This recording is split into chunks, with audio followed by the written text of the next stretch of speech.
Protesters who demonstrate every week outside the Burlington ICE detention center say they've not seen extra security since today's shooting in Texas. WBZ's Logan Hall is live in Burlington. And Logan, I know you spoke with a former Homeland Security agent. What is he saying about security at these facilities right now?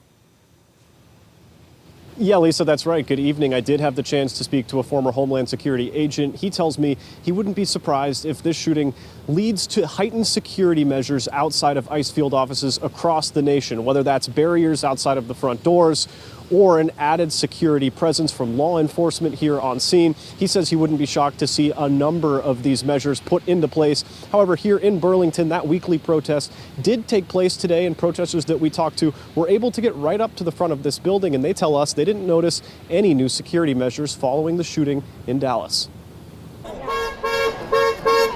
Protesters gathered outside of the ICE facility in Burlington, something this group does every Wednesday. Those in attendance say they didn't notice any added security. This is not a gun-toting crowd, definitely. I don't know who shot in Dallas, who shot that shot, but these people aren't those people.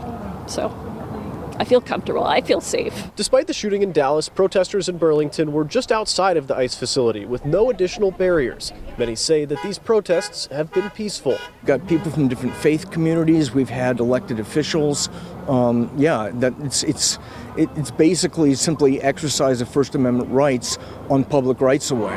In a post on X, Homeland Security Secretary Kristi Noem says that this shooting needs to serve as a wake-up call. It just takes this to a new level. Bruce Folkert is a former Homeland Security agent and says that this shooting in Dallas will likely lead to new security measures at ICE field offices across the nation. Certainly in urban areas, they're going to have to show more diligence than what they've obviously shown. I'm talking about the ICE folks. The FBI says that they found bullet casings at the scene in Dallas that had anti-ICE messages written on them.